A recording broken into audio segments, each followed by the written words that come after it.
So right now, this is my third week at Victory Church in Tulsa, Oklahoma. And, I've never really had much of a preference for megachurches. But I absolutely love this church.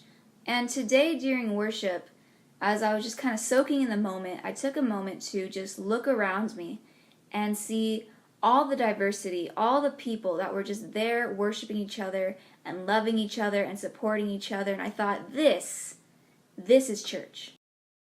Church is not about the building. It's not how you market yourself. It's not about how big you are. It's not about the lights. It's not about, presenting an artificial presence of the Holy Spirit.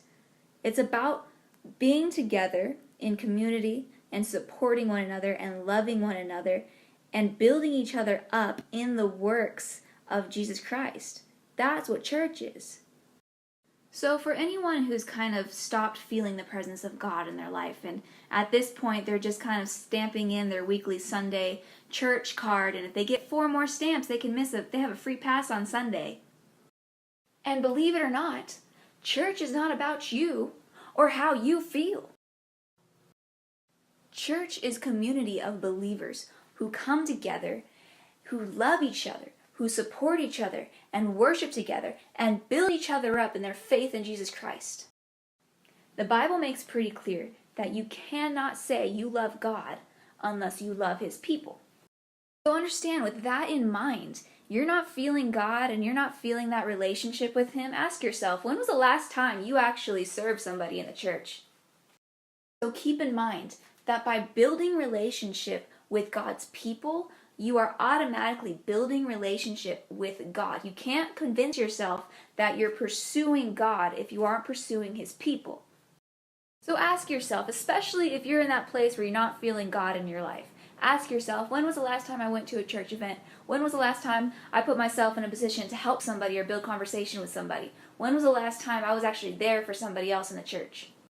So pull your head out of your selfish, whiny little butt, get back in church, and remind yourself that you cannot feel God and blame everyone else for your lack of responsibility because you just want to sit there and expect everyone to come to you.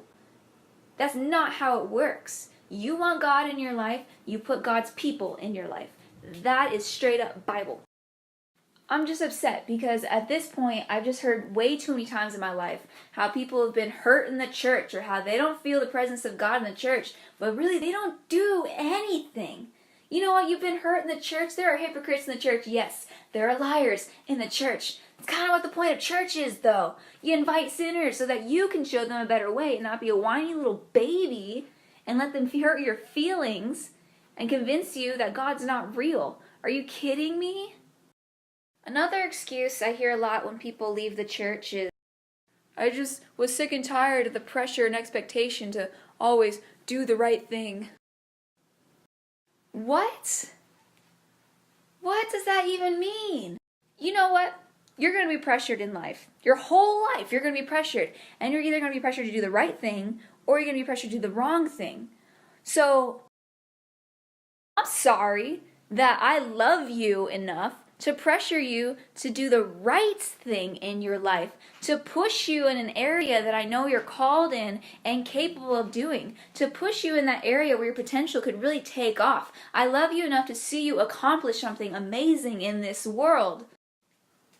The church is there to do just that, to really build you up in who you are and who God has called you to be, in your dreams, in your passion. What are you dreaming? What are you passionate about? What do you want your future to be? The church is there to build you up in that in a godly and profound way that will really spike your potential.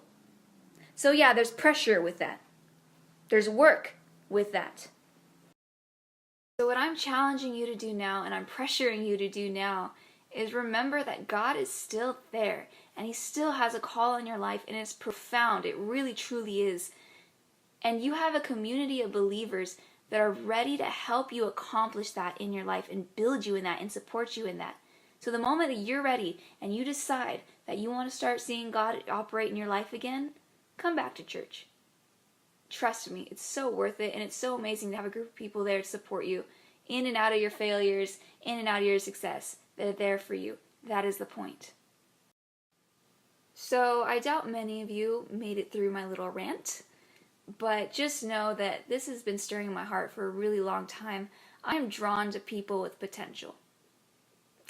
And some people live up to that potential and some people don't. And ultimately it just breaks my heart when they don't. But it really fills my heart when I see people really pursuing and accomplishing what they're passionate about. And it's not easy, and you're going to have a lot of pressures in life to do well. But it's completely out of love and out of support for you and your future and your relationship with God. That's a family.